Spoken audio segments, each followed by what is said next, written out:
Hey everybody, welcome to CCS 1001, College and Career Success. I am your host and professor, Adam Floridia. Know that if you write to me, feel free to call me Adam. It's the name I've been answering to for more than 4 decades now. If you're not comfortable with that, Mr. Floridia works. Professor always makes me sound extra important, but I'm absolutely fine with Adam. And I'm here today to say hello to you since this is an online course and I won't ever have the pleasure of getting to meet you in person unless you want to swing by sometime when I'm on campus. Figured I'd say hi and give you a quick overview of our course and expectations and stuff like that. So, general intro video. I will try to keep it short. Here we go. So I'm going to start with a quick little tour of Blackboard. Let me close down my PowerPoint. It's just an opening slide. And here's our Blackboard shell. We're in Blackboard Ultra. At the time of my recording, this is still relatively new. I really like the layout, and hopefully it's easy enough for you to get used to. I think the design is pretty intuitive. I am in student view right now, so I should be seeing the exact same stuff you're seeing on your end. When you log in, I am pretty sure if there's a new announcement, it will show up, and you actually have to click on it. First, please read that. If I take the time to post an announcement, it's got to be something important that I want everyone to know and to learn and to read. So make sure you don't just click by, close it, whatever. If there's an announcement, it definitely applies to everybody. I'm going to go through a couple things up top. Other thing up top is discussions. If you have any questions about the course or the material, or I screwed something up, there's a link that's not working or anything, please post it to the course questions board. That helps me answer one question for everybody rather than potentially getting the same thing emailed to me a bunch of times. It allows me to post an answer that everybody can see in case other people needed to know the same thing. And it's just easier for me to go on the course questions board. Think of it as like if you have a question in class, you raise your hand and you ask. That's what this would be. If you've got a personal situation going on, something about a grade, for example, then by all means go into messages, send me a message through the Blackboard message app, and that's fine if it's personal. But otherwise, please try to keep questions to discussions. While we're up here, Gradebook is where you're going to see all your grades. I am not totally sure what this is going to look like on your end because it's going to be different even for me as a preview user. But what I'm expecting is for you to see all the grades for the semester. There are 10 assignments. There are 5 units, each one divided into 2 sections. Each section has 1 assignment. So for this entire class, you're completing a whopping 10 assignments. That's it. The early ones tend to be, I think, honestly, easier than the later ones. The point values are very different because I try to, the more time you have to spend on something, the more I want to make it worth for you. But after you submit an assignment and I grade it, you should, I assume, over here see your grade, and there will always be comments with it. I will leave comments for everything. If you submit something and a couple days go by and you do not see a grade or a comment, feel free to reach out.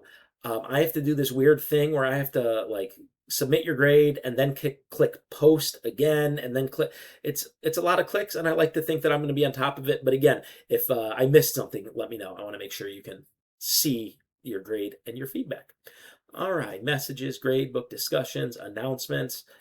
I'm actually not sure what the calendar view is going to look like. I assume this will have all the due dates and everything on it. But I'm more interested in content. This is where you're going to go to do all of the work. Now, you've already been in here because this is where I'm going to post this video when I'm done. Hopefully, you've already looked through the syllabus and the course calendar. If you're doing the video first, that's fine. We're going to go through some of the syllabus. And as you're looking at some of this in the video, you might wonder why it says, say, summer 26, and you might be taking this in the fall or the winter or the spring or any other semester. My goal is to record one intro video. Unless I totally change the layout of the course, I think this intro video will work, so I won't have to record it every single semester. So know that everything should be pretty much the same. The dates you're going to see in this one are for my summer 26 class. So that's where you go for syllabus, calendar. To me, this is the important calendar. This is the one I designed. I'm very type A, which means I like everything really organized and clear and concise as possible. So I try to do that when I'm designing a course. The last thing I want to do is have you confused on where to go.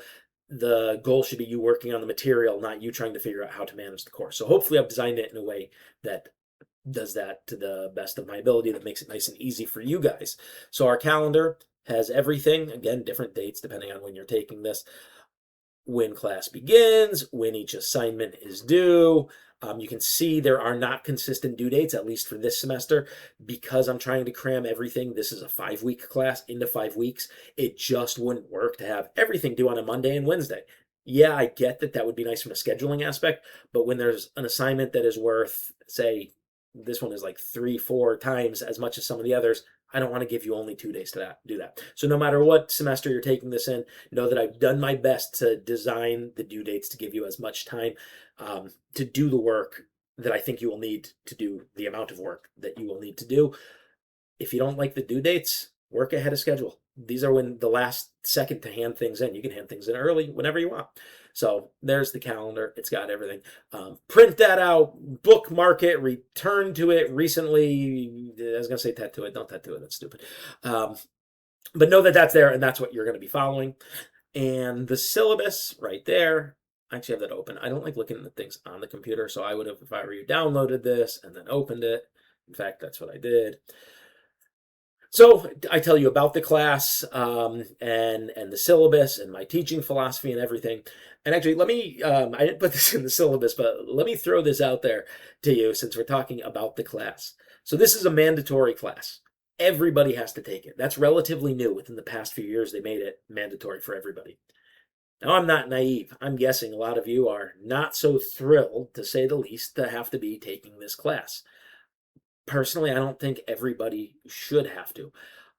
Some people are coming back from school after years of being in the work world. Some of you have more professional jobs than I have. Some of you are really studious or have already been in college for a while, or whatever the case may be. This might not seem necessary to you. My ask with this is, I do think there's something valuable for everyone in here. I think if you put in some effort, you will get something out of it. I really genuinely believe that. I don't just have to say that because I'm the professor. I told you I'm not BSing you that I think you're all going to be like, woohoo, I get to take CCS. But I do think it can be a valuable experience. Take whatever you can out of it. Some units, for some of you, will probably be like, oh, I know this stuff. Great. Then it's easy. Fly through it. I think no matter what, this course should be one of the easier ones you take in college. Just do the work, meet the deadlines, hopefully get an easy 3 credits. And again, do your best to enjoy it. We're here together, or I'm designing the work and I'm grading the work and getting to know you through the work. You're doing the work and going through the material. You've got to do it. Make the most of it and try to take something away from it. So that's my spiel on CCS as a class. All right. Let's see. I've got what to expect. Again, you're depending on when you're taking this, it's going to be a different time frame. I usually teach this though in the summer, which is generally 5 weeks, in a half semester during the spring or fall, which are 7 weeks, or during the winter, which is 3 weeks. No matter when you're taking this, you're doing the exact same amount of work. So know that 15, 16 weeks of work, that's a regular semester, is crammed into however long it is for you. Again, that's where the calendar comes in handy. You can see upfront how much is going to be due, when it's going to be due. And I think you should always know what you're getting into with every course, so that you have time to decide if it's right for you. Hopefully you're watching this, honestly, before the semester even starts. I like to have everything up and all set for students the week before classes start, since that's when Blackboard opens. It gives you a chance to go in, take a look at things, and maybe decide this isn't for you. It's not the right course. It's not the right fit. It's not the right time. I'm not the right guy, whatever it is. But hopefully this way, you know what you're getting into ahead of time.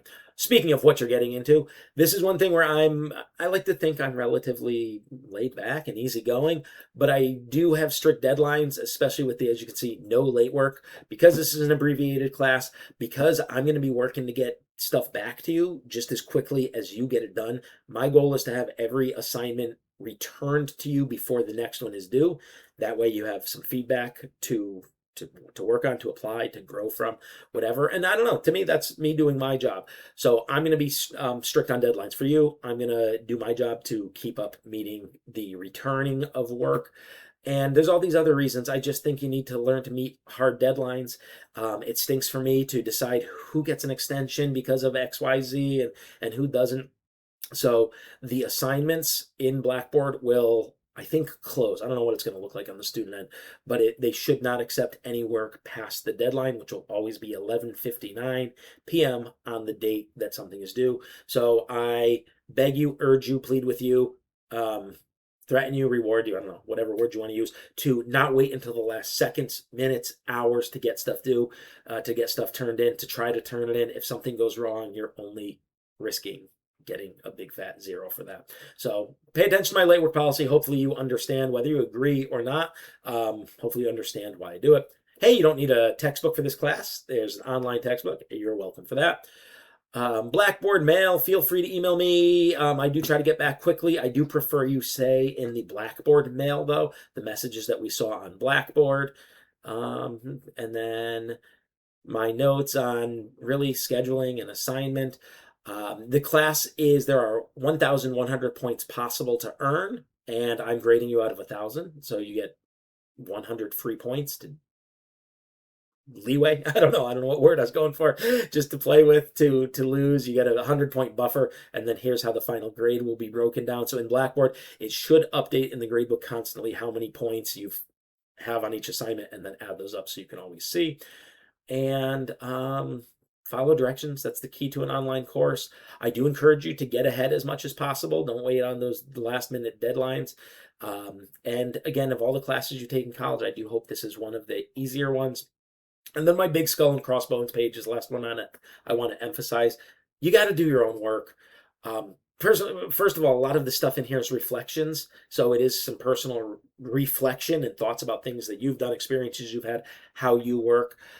Don't use any generative AI. If you do, you will fail the assignment. You will get reported to the dean, and there will be possibly more serious consequences, including getting removed from the course. So it shouldn't be that tough. Just do your own work. I beg you, plead you. I don't want you to have to deal with the consequences. Honestly, I don't want to have to deal with that crap. It's a lot of headaches for both of us. So, all right, that's the syllabus. Hopefully you already went through that or are going through that. There's the calendar again. I'm going to go back to our class. And from there, here's our course textbook, as it says, course textbook. If you want to download a PDF copy, you can. You can also go to the link and then have the web version. And really easy. If I assign, say, chapter 1, this is chapter 1. You go through all of chapter 1. If I assign chapter 1, part 1.3, then all you've got to do is go and read that. So go through, read whatever is assigned each week, each day, each whatever, and go through the textbook carefully. Again, I'm very fine if some of this stuff is sort of no-duh stuff to you. Skim it as necessary. At least open it up, look through it, and see what's relevant to you. This whole course is about you getting stuff out of it, so hopefully you take the time to look and see, again, what is relevant and what you can get out of it. All right, moving on. Go back to the course again. This is how the course is going to run. We got 5 units. Guess where we're going to start? Bingo, Unit 1. I'm going to click on that. Every unit, we click on a couple of them. We'll have Unit 1, Section 1, Section 2, Unit 2, Section 1, Section 2, etc. There will be dates on there so you know when you should be working on this. We're going to go into Section 1. Every section will have a to-do list at the beginning. Again, my way of staying organized. If you open that, tells you exactly what to do. This is my way of trying to hopefully make things so that you can't screw it up. Just go in order. Make sure you've done this. Read Unit 1, Assignment 1. Watch the campus technology video. Again, some of these might change a little bit, but anyway, there's a to-do list. Just go through at the beginning of each unit. And everything is laid out in order too. So if you do just go through each part in Blackboard Ultra, you can do this. Piece by piece, you'll be good. So I think that covers it. I don't need to click through each unit because it's all the same. After Unit 1, Section 1, go to Unit 1, Section 2. To submit stuff, I go into a Dropbox and I view instructions, and then I upload the file. You're going to see how to do that with the first set of assignments. You're lucky I only have 15 minutes to record this video, and I could see right now I'm at 14:38. So I'm going to say I think that covers it anyway. Thank you for paying attention. I look forward to working with all of you. Get the work done. Meet the deadlines. You're going to be fine. And again, I sincerely hope that you enjoy this and you take something out of it. Don't hesitate to reach out if you have questions. Bye.